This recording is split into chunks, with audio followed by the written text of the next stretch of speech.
The invoice sitting on my kitchen counter might as well have been a death sentence. $200,000 for water damage to 4 neighboring units in my condominium complex in Scottsdale, Arizona.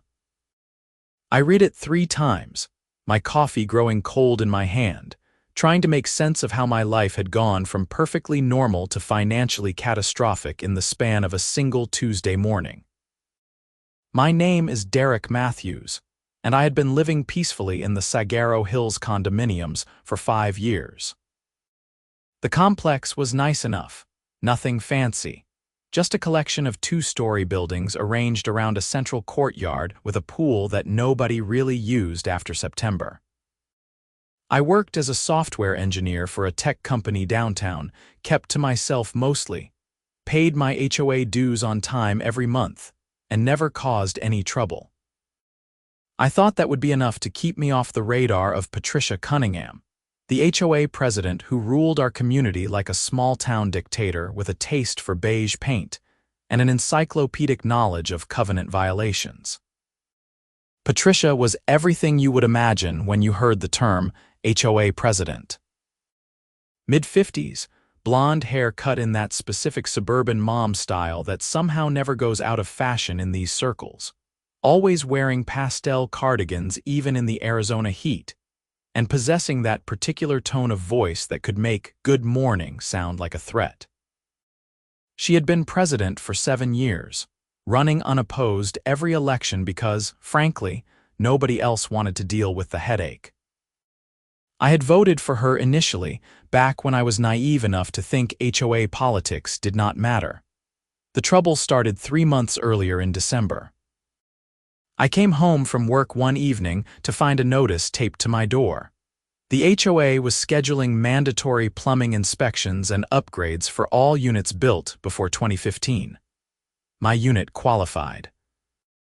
The notice explained that due to the age of the original copper piping, the HOA had contracted with a company called Desert Flow Plumbing to replace sections of pipe that showed signs of corrosion or wear.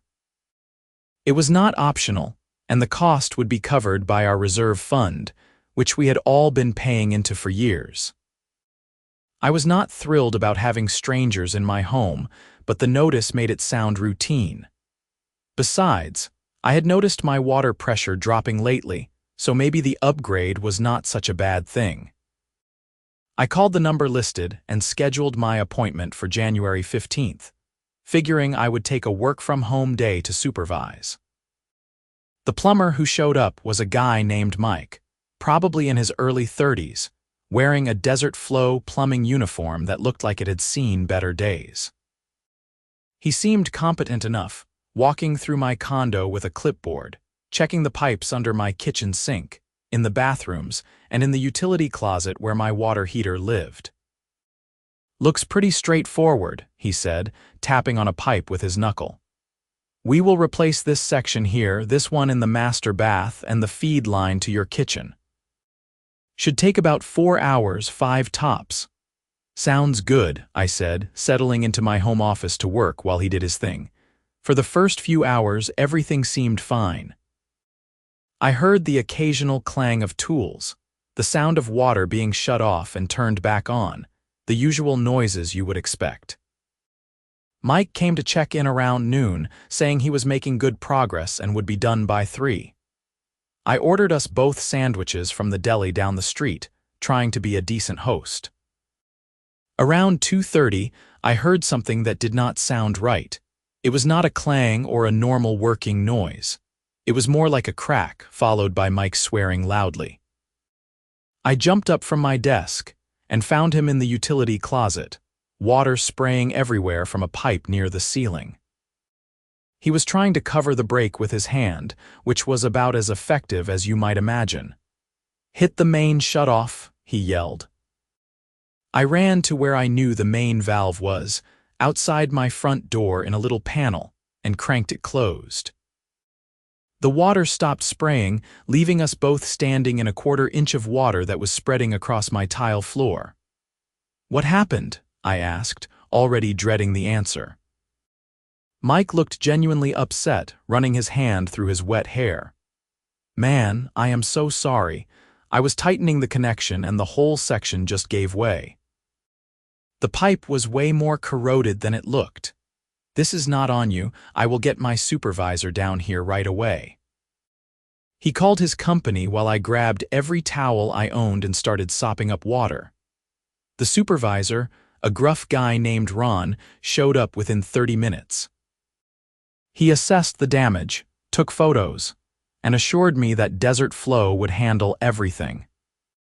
They brought in fans and a dehumidifier, replaced the broken section of pipe, and left around 8 that evening. We will file a report with the HOA, Ron told me as he packed up. Sometimes these older pipes just fail during work. It happens. Your unit should be fine. We got the water up fast enough. I was annoyed but not particularly worried. It seemed like a straightforward accident, the kind of thing that was covered by insurance. I documented everything with my own photos, just in case, and sent an email to Patricia at the HOA explaining what had happened. She responded the next morning with a terse noted. We will handle it with the contractor. For about 3 weeks, I did not hear anything more about it. Life went back to normal. I went to work, came home, went to the gym, ordered too much takeout, lived my life. The plumbing worked fine. There was no visible damage. I assumed the matter was closed. Then I started hearing from my neighbors. It began with Sandra, who lived in the unit directly below mine. She knocked on my door on a Saturday morning, and I could tell from her expression that she was not bringing cookies. "Derek, did you have plumbing work done last month?" she asked, her arms crossed. "Yeah, the HOA scheduled it. Why?" "Because I have water stains spreading across my ceiling. The HOA is saying it came from your unit." My stomach dropped. What? When did this start? "I noticed it about a week ago, but it has gotten worse. They are sending someone to look at it, but I thought you should know." I thanked her and immediately went back inside to check my floors, my ceilings, anywhere water might be leaking. Everything looked completely normal. No stains, no soft spots, no moisture. I called the HOA emergency line and left a message. Patricia called me back that evening. "Derek, we have received reports of water damage in multiple units that appear to be originating from your unit. We are conducting an investigation." "Patricia, everything looks fine in here." The plumber cleaned up all the water the day of the incident. I documented everything. "Nevertheless, we will need access to your unit for a full inspection. We are scheduling it for this Monday." She hung up before I could argue. That Monday, a different contractor, this one from a company called Arizona Property Restoration, came through my unit with moisture meters and thermal cameras. They spent 2 hours checking everything and concluded that my unit showed no signs of active leaks or moisture problems. "Whatever damage is happening below you, it is not coming from any current leak," the inspector told me. "If there was water damage, it happened a while ago and has since dried out." I felt relieved until Patricia called me 2 days later. "Derek, we have completed our assessment. The water damage from the incident in your unit has affected 4 neighboring units, the 2 directly below you and the 2 adjacent. The total cost for remediation, repairs, and lost rent for the unit that had to be evacuated is $198,742. As the unit owner where the damage originated, you are financially responsible." I actually laughed. It was such an absurd statement that my brain could not process it as serious. "Patricia, you cannot be serious. The damage happened when your contractor broke a pipe. Our records show that the pipe failed due to poor maintenance on your part. The contractor's report states the corrosion was severe and indicated neglect. That is insane. I just moved here 5 years ago and those pipes are original to the building. How is that my fault?" The governing documents are clear. Each unit owner is responsible for maintenance of the plumbing within their unit. You will receive a formal invoice within 72 hours. We expect payment within 30 days, or we will pursue legal action." She hung up again, leaving me standing in my kitchen, phone in hand, trying to figure out if I had just hallucinated that conversation. The invoice arrived exactly as promised, delivered via certified mail, which I had to sign for at my door by a smug-looking postal worker. I opened it immediately and felt my hands start shaking as I read through the itemized charges. Drywall replacement, painting, new flooring, furniture replacement for items allegedly damaged by water, temporary housing for the tenants who had to be relocated, and something called diminished property value assessment that accounted for $40,000 all by itself. I called my insurance company the same day. My agent, a kind woman named Rachel who had always been helpful, listened to my explanation and then delivered the bad news. "Derek, your homeowner's insurance does not cover assessments from the HOA. If they are billing you for damage to common areas or other units, that falls under the HOA's master policy, not yours." So what am I supposed to do? You could dispute the assessment, but you would probably need a lawyer. I am sorry, this is a tough situation. I hung up and immediately started searching for attorneys who specialized in HOA disputes. I called 7 offices that afternoon. 3 did not call me back. 2 said they did not handle cases in Scottsdale. 1 said they only represented HOAs, not homeowners. The last one, a lawyer named Gordon Fitzpatrick, agreed to meet with me. His office was in a strip mall between a nail salon and a tax preparation service, which did not inspire confidence, but when I met Gordon, I felt a little better. He was probably in his 60s, gray beard, rumpled suit, but sharp eyes that took in every detail as I explained my situation. "Let me see the invoice and any communication you have had with the HOA," he said. I handed over the stack of papers I had brought. He read through everything carefully, occasionally making notes on a legal pad. "This is aggressive, even for an HOA," he said finally. "They are trying to intimidate you into paying without investigating whether they actually have grounds to collect. Tell me about the contractor who did the work." I explained everything about desert flow plumbing, the broken pipe, the supervisor's assurances that they would handle it. Gordon nodded. "Here is what I think happened. The contractor screwed up, caused damage, and now the HOA is trying to pass the cost on to you instead of going after the contractor's insurance or eating the cost themselves. It is cheaper and easier to bully a homeowner than to fight with a contractor's insurance company. Can they do that? They can try. Whether they will succeed is another question. Do you have any documentation from the day of the incident?" I pulled out my phone and showed him the photos I had taken, plus the email exchange with Patricia. He smiled for the first time since I had entered his office. "Good. You are more prepared than most people in your situation. Here is what we are going to do. First, we are going to send a formal dispute letter to the HOA, demanding that they provide detailed evidence that the damage was caused by your negligence and not by their contractor's error. Second, we are going to get our own independent inspector to assess the situation. Third, if they push back, we are going to start looking into whether they have violated any of their fiduciary duties to the homeowners. How much is this going to cost me? My retainer is $5,000. If this goes to court, it could be more, but I think we can resolve it before that. The alternative is paying $200,000. I wrote him a check that day, mentally watching my savings account take a hit, but knowing I had no choice. The dispute letter went out the following Monday. Gordon drafted it in formal legal language, essentially calling out the HOA for attempting to shift liability that properly belonged to their contractor. He demanded copies of all reports, invoices, and communications related to the damage, plus the contract between the HOA and Desert Flow Plumbing.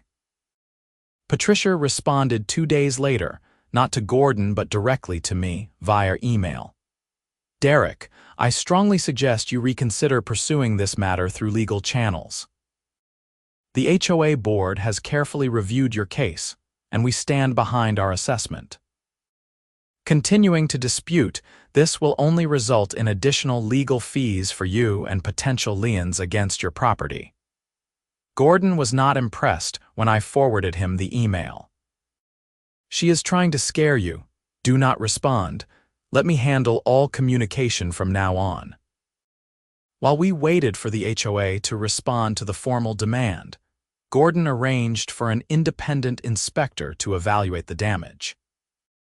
He found a guy named Tom Hernandez, who had 30 years of experience in property restoration and had testified as an expert witness in dozens of cases.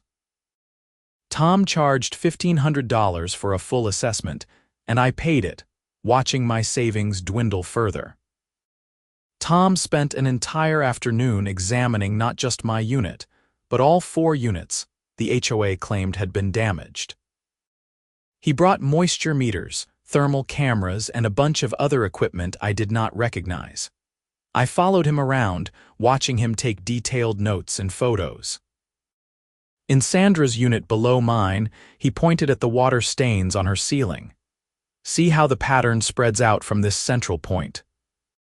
That is consistent with a sudden, significant water event, not a slow leak. And look here, he moved his moisture meter across the stain, completely dry now. Whatever happened, it happened weeks ago and did not continue. So the damage did come from my unit, I asked, feeling my hope deflate. The damage came from above her unit, yes.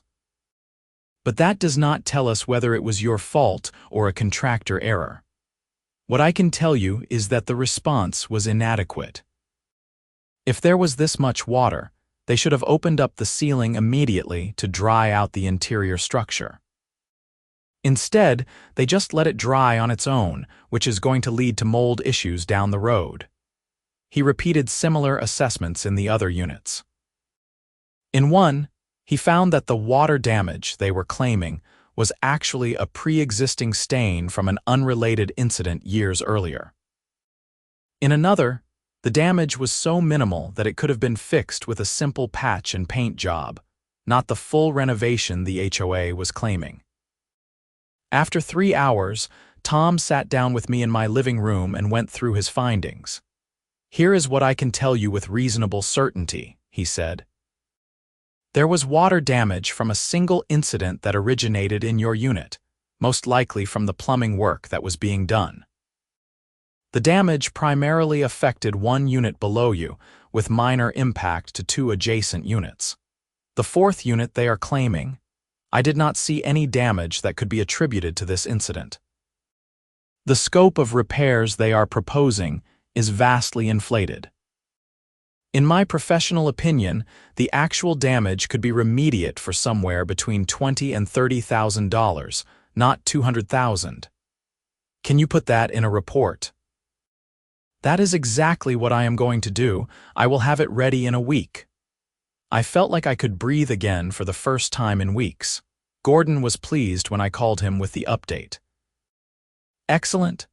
Once we have Tom's report, we will submit it to the HOA and demand they withdraw their assessment. If they refuse, we will have strong grounds for a countersuit. Tom's report arrived exactly 1 week later.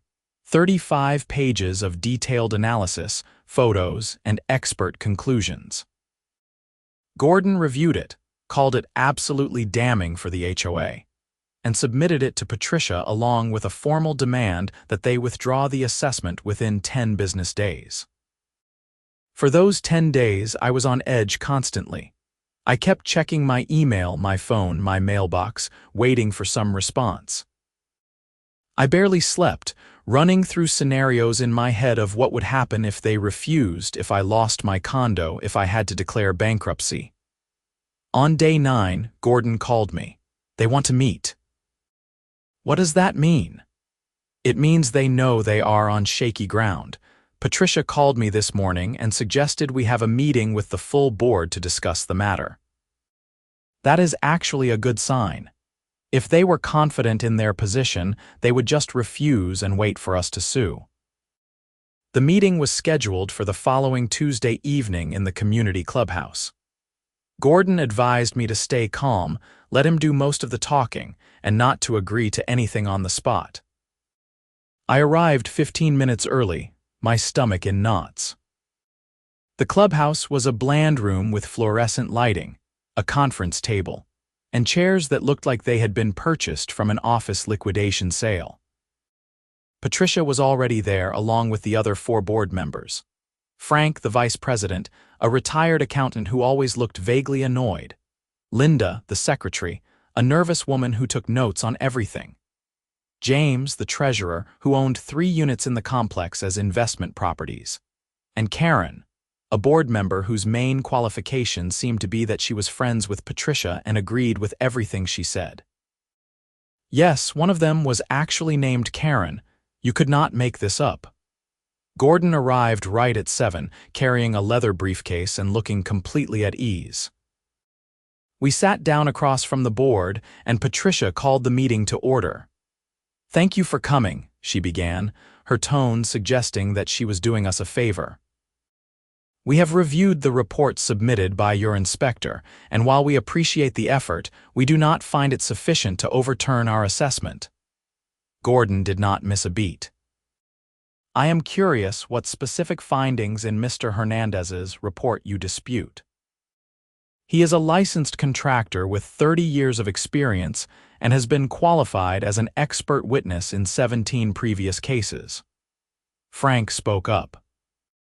"Our contractor provided us with an estimate for the repairs, and we are obligated to follow their professional opinion."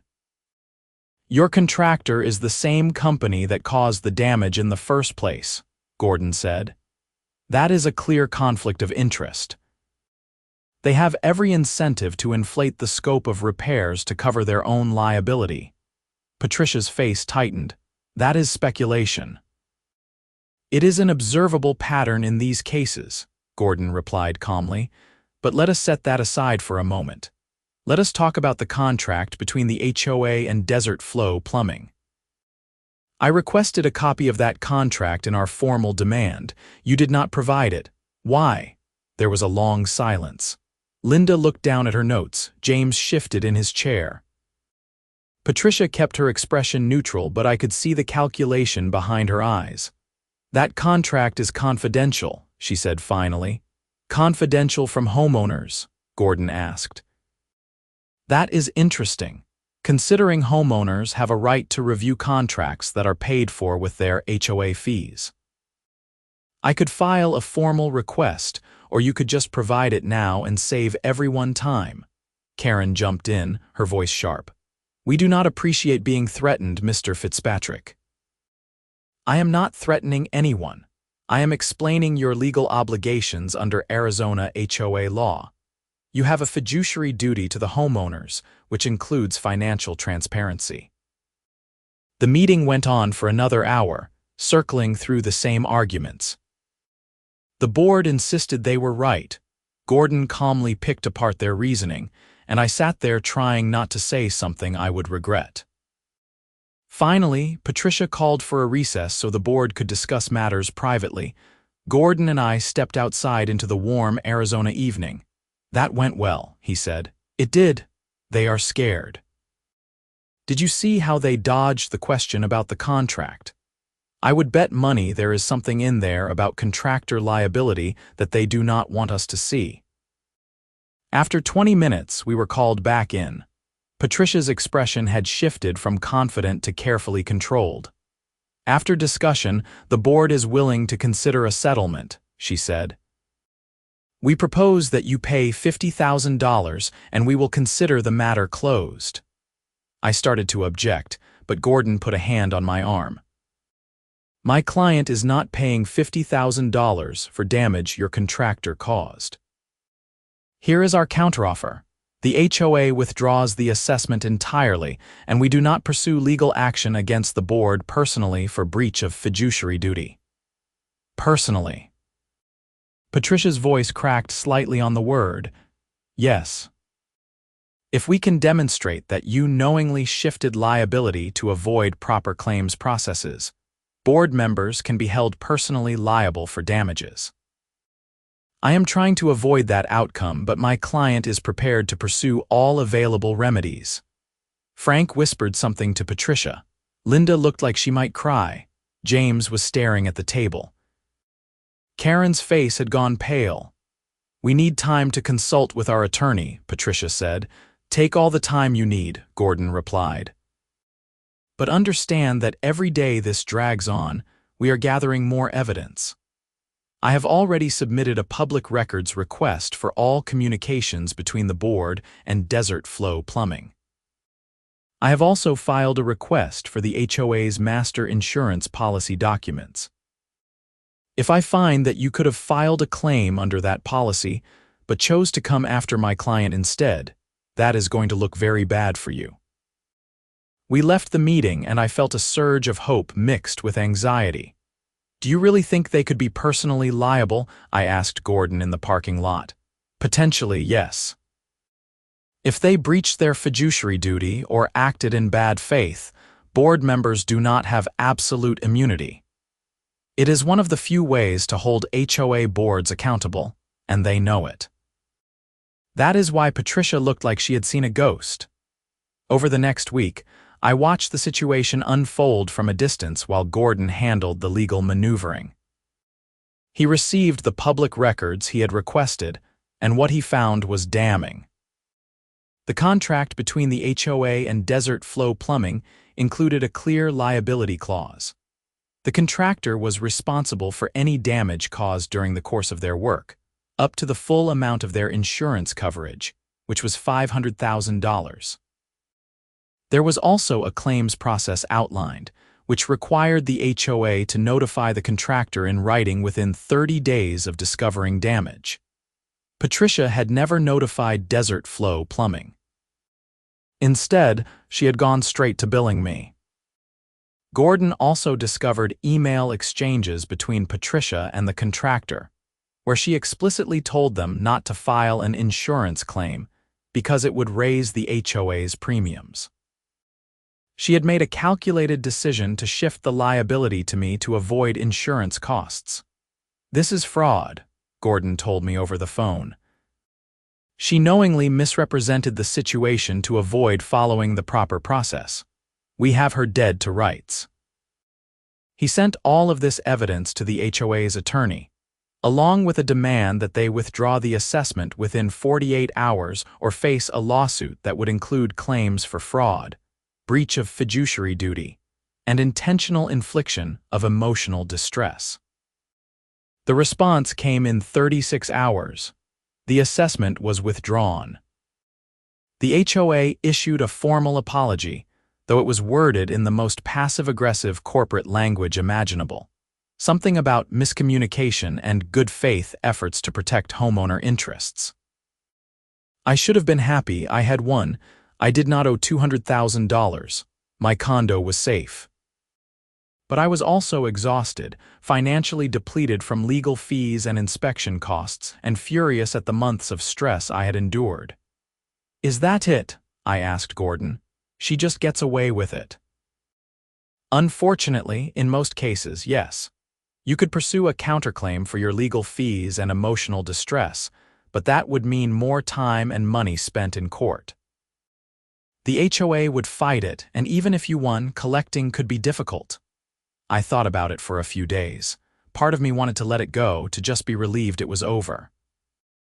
But another part of me kept thinking about Patricia, sitting in her perfectly decorated condo, facing no consequences for what she had tried to do to me. Then I got a call from Sandra, my downstairs neighbor. "Derek, I just wanted to thank you," she said. "I heard what happened with the HOA, and I wanted you to know that I am glad you fought back." Patricia tried to bill me for some of the repairs too, said it was my responsibility because I did not report the leak fast enough. "After your case got resolved, I disputed it, and they backed down immediately." That conversation got me thinking. I was not the only homeowner in this complex. If Patricia had tried this with me and with Sandra, who else had she gone after? I started asking around, casually bringing it up in conversations with neighbors at the mailboxes or the pool. What I found was disturbing. Over the past 3 years, Patricia had levied questionable assessments against at least 8 other homeowners for various issues. Most had paid because they did not know they could fight back or could not afford lawyers. One guy had paid $12,000 for tree trimming that he later found out was a routine maintenance expense that should have been covered by HOA fees. Another woman had been billed $8,000 for excessive wear on common area carpeting near her unit, even though that carpeting was 10 years old and scheduled for replacement anyway. I compiled everything I learned and brought it back to Gordon. Is there anything we can do about this? This is a pattern, not just a one-time mistake. Gordon leaned back in his chair, thinking. There might be. If we can demonstrate a pattern of abuse, we could file a complaint with the Arizona Department of Real Estate. They oversee HOAs in the state and have the authority to investigate and sanction board members who violate their duties. Let us do it. We spent the next 2 weeks building a comprehensive complaint. I reached out to every homeowner I had spoken with, and 3 of them agreed to provide written statements. Gordon obtained financial records through additional public records requests, showing how the HOA's reserve fund had been steadily drained despite healthy collection of dues, with large payments going to special projects that had no documentation. The complaint we filed was 28 pages long, detailing specific incidents, financial irregularities, and violations of Arizona HOA statutes. We sent copies to the Department of Real Estate, the HOA's management company, and every homeowner in the complex. The response was swift. The management company immediately put Patricia on notice that her actions were being investigated. Within a week, 3 other board members resigned, including Frank and Linda, apparently not wanting to be associated with what was coming. Karen tried to defend Patricia publicly, sending out an email to all homeowners claiming the complaints were vindictive and based on misunderstandings. But that just made more people angry. An emergency homeowner meeting was called. The turnout was massive, probably 80% of the units represented, either in person or by proxy. People were furious. The meeting, which was supposed to be about electing replacement board members, turned into a referendum on Patricia's leadership. I watched from the back of the room as homeowner after homeowner stood up to share their experiences. A retired teacher talked about being bullied into paying for repairs that turned out to be unnecessary. A young couple described being threatened with liens when they questioned an assessment. An elderly man, his voice shaking with anger, explained how Patricia had tried to fine him for having his grandchildren's toys visible on his patio, claiming it violated aesthetic guidelines. Patricia tried to defend herself, standing at the front of the room, her face red, her voice rising to be heard over the angry crowd. I have dedicated 7 years to this community. Everything I have done has been to protect property values and maintain standards. You have been protecting your own interests, someone shouted back. We have seen the records. You gave your son's landscaping company contracts without competitive bids. That was news to me, but apparently Gordon's investigation had uncovered that too. Patricia's son owned a landscaping business that had been receiving HOA contracts for years, always at rates significantly higher than comparable services. The meeting ended with a vote of no confidence. Patricia was removed as president immediately, with the remaining board members granted authority to operate until a new election could be held. She stormed out of the clubhouse, Karen following behind her, both of them ignoring the angry comments thrown their way. But it did not end there. The Department of Real Estate investigation took several months, but when their report came out, it was scathing. They found multiple violations of Arizona HOA law, including failure to maintain proper financial records, conflicts of interest in awarding contracts, improper assessment practices, and violation of homeowner rights to due process. The sanctions were serious.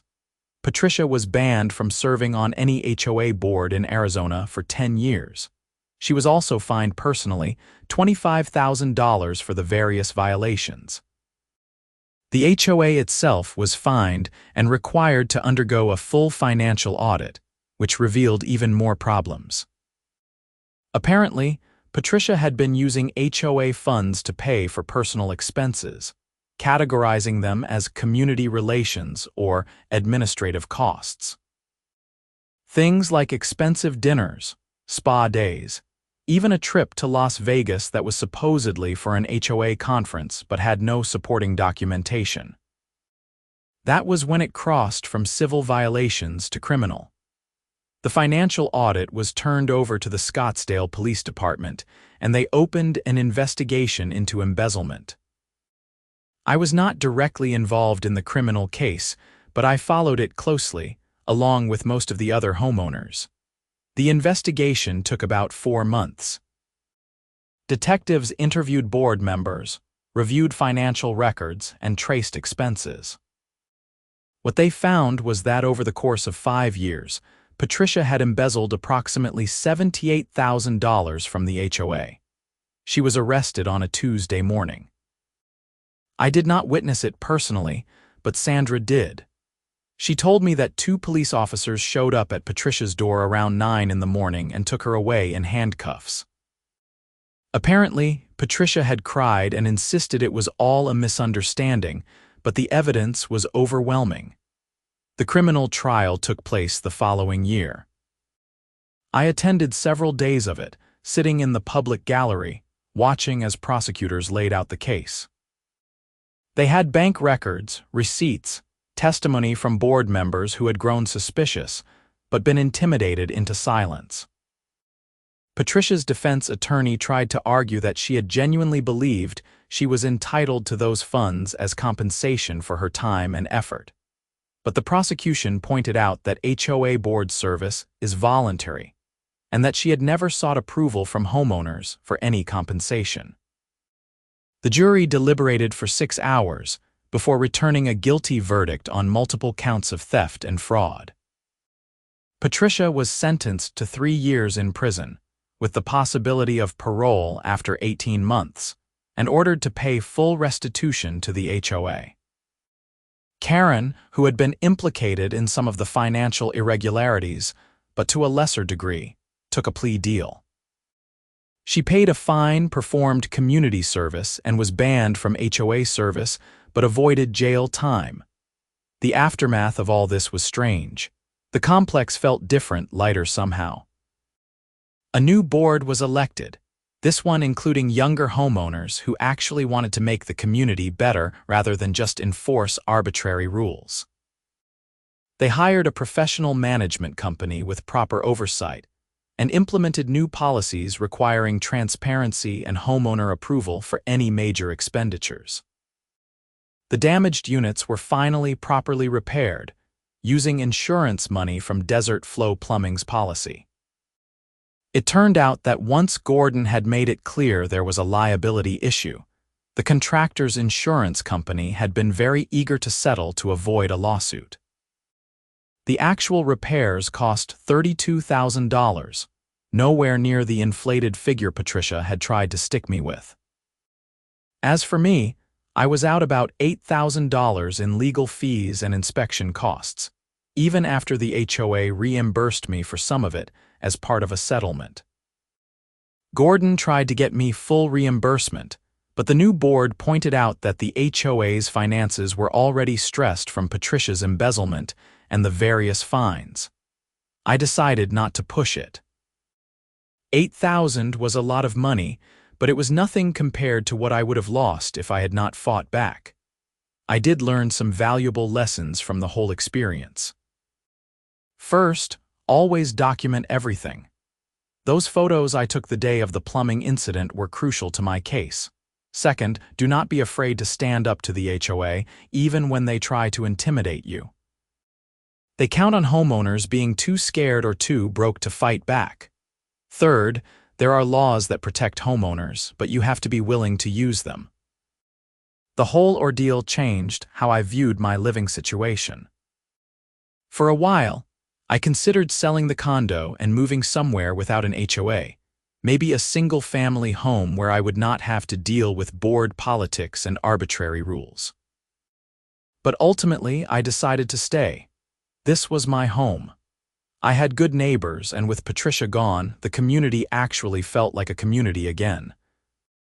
I even joined the new board, serving as treasurer.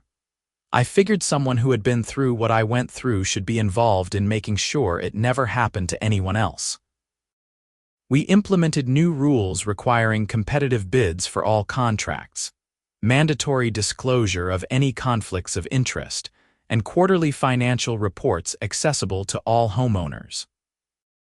We also created a formal dispute resolution process so that homeowners could challenge assessments without having to immediately hire lawyers. Sandra became president of the new board. She was fair, transparent, and actually listened to homeowners instead of dictating to them. Under her leadership, the complex started to feel like a place people wanted to live, not a place where they were constantly looking over their shoulders waiting for the next arbitrary fine or assessment. I ran into Patricia's attorney once, about a year after the trial. We were both getting coffee at a shop downtown, and he recognized me. We had an awkward conversation where he told me that Patricia still maintained she had done nothing wrong, that she was the victim of a conspiracy by ungrateful homeowners who did not appreciate her efforts. Some people can never admit when they are wrong, he said, shaking his head. She destroyed her own life because she could not see past her need to control everything. He was right. Patricia had lost everything. Her husband divorced her while she was in prison. Her son's landscaping business went under after losing the HOA contracts and developing a reputation for overcharging. She lost her condo in the divorce settlement and would be facing years of debt from restitution payments once she got out. Part of me felt bad for her. Not a big part, but a small part that recognized she was still a human being who had made terrible choices and was now paying a heavy price. But mostly, I just felt relieved that she could not hurt anyone else. The experience taught me a lot about power and how easily it can corrupt, even in something as seemingly mundane as a homeowners association. Patricia had not started out as a villain. According to some of the older residents, she had been genuinely invested in the community in her first few years as president. But gradually, the power went to her head. She started seeing homeowners as subjects rather than the people she was supposed to serve. Every challenge to her authority became a personal attack. Every question about her decisions became insubordination. It is a pattern that plays out in HOAs across the country. Little fiefdoms where people with no real power in their daily lives suddenly get a taste of authority and lose themselves in it. They start with good intentions, maybe, or at least neutral ones, but the combination of power and lack of accountability brings out the worst in them. The legal system worked in my case eventually, but I was lucky. I had documentation, I had the money for a good lawyer, and I had an inspector who could provide expert testimony. A lot of homeowners do not have those advantages. They pay the unjust assessments because they do not see any other choice. They live under the thumb of petty tyrants because challenging them seems too difficult or too expensive. That is why I started getting involved in homeowner advocacy after my case was resolved.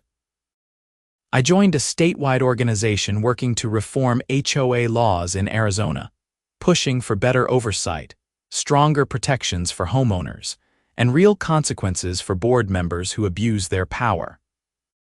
It is slow work, fighting against well-funded HOA management companies and board associations that want to maintain the status quo, but it is important work.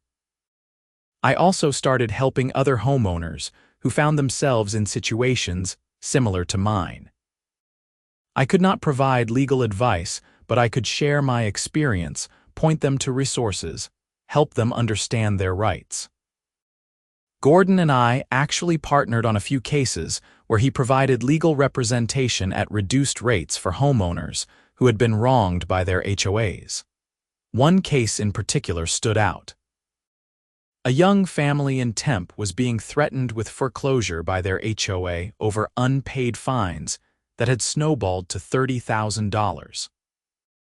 The fines had started with a violation for having their trash cans visible from the street, a minor thing that should have been a $100 fine at most.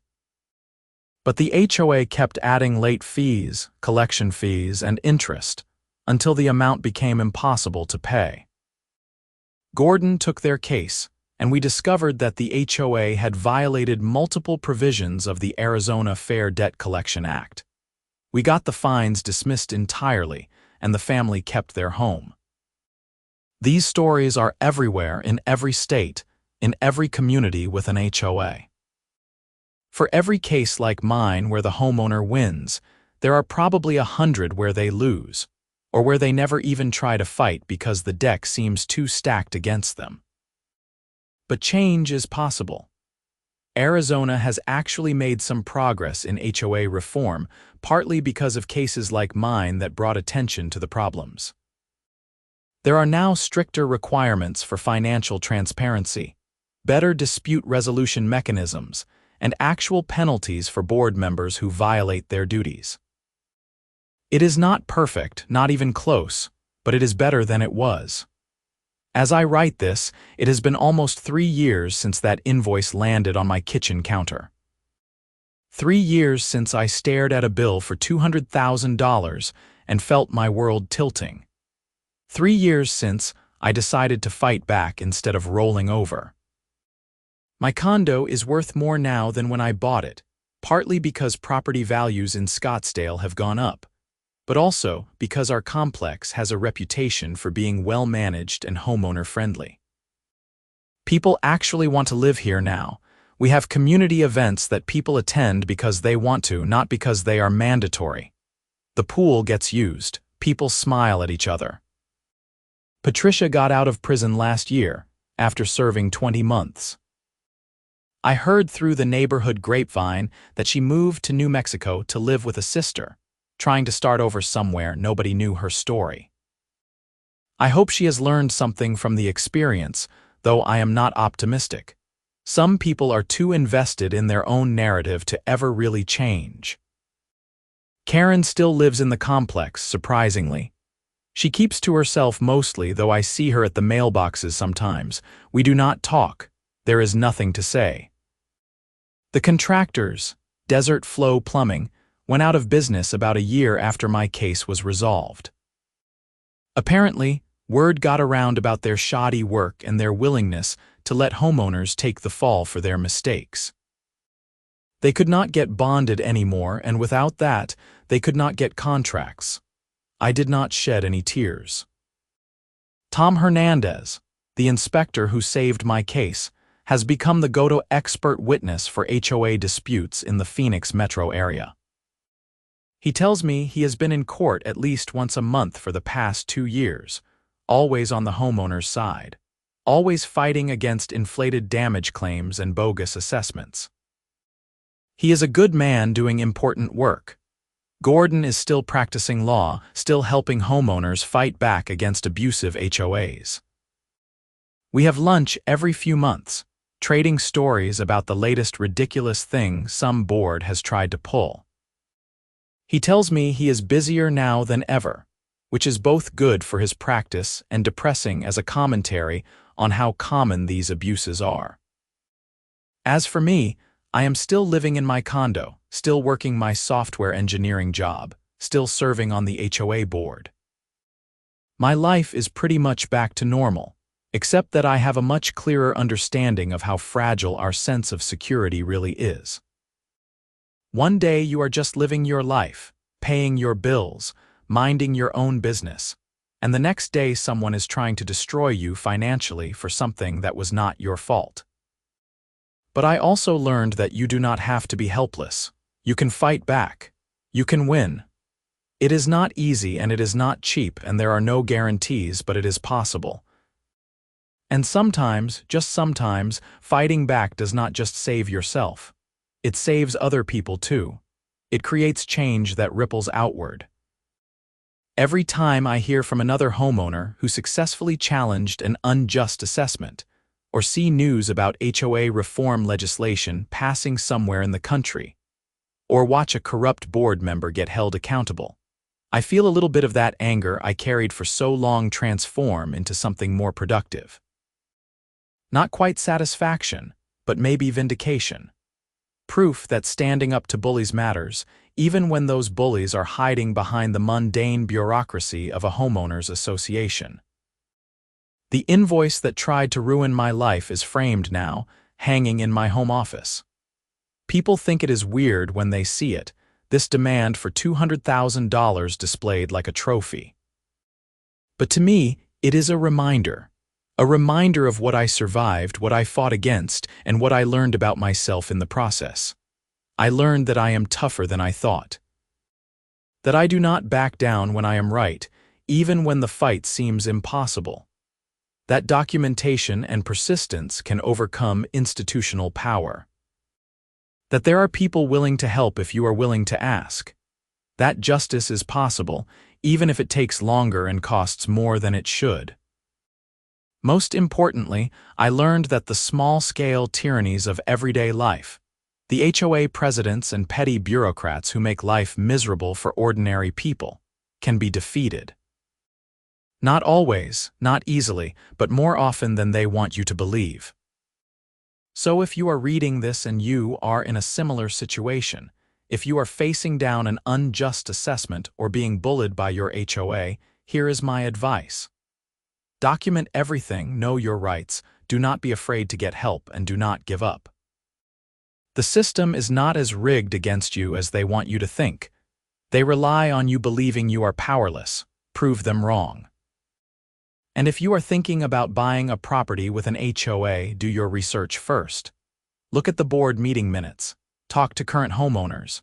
Check if there is a history of disputes or lawsuits. Red flags in HOA governance are often visible if you know what to look for. A well-run HOA can actually be a positive thing, providing services and maintaining property values without overreach. But a badly run HOA, especially one controlled by someone like Patricia, can turn your dream home into a nightmare. 3 years later, I can finally sleep through the night without anxiety dreams about losing my home. I can check my mail without dreading another threatening letter. I can live my life without looking over my shoulder, wondering what new violation someone will accuse me of. That peace of mind was worth every dollar I spent fighting back. It was worth the stress, the long nights, the months of uncertainty. Because in the end, I did not just save my home. I saved my sense of self, my belief that standing up for what is right actually means something. Patricia tried to break me. The system she abused was designed to make me give up, but I did not. And neither should you.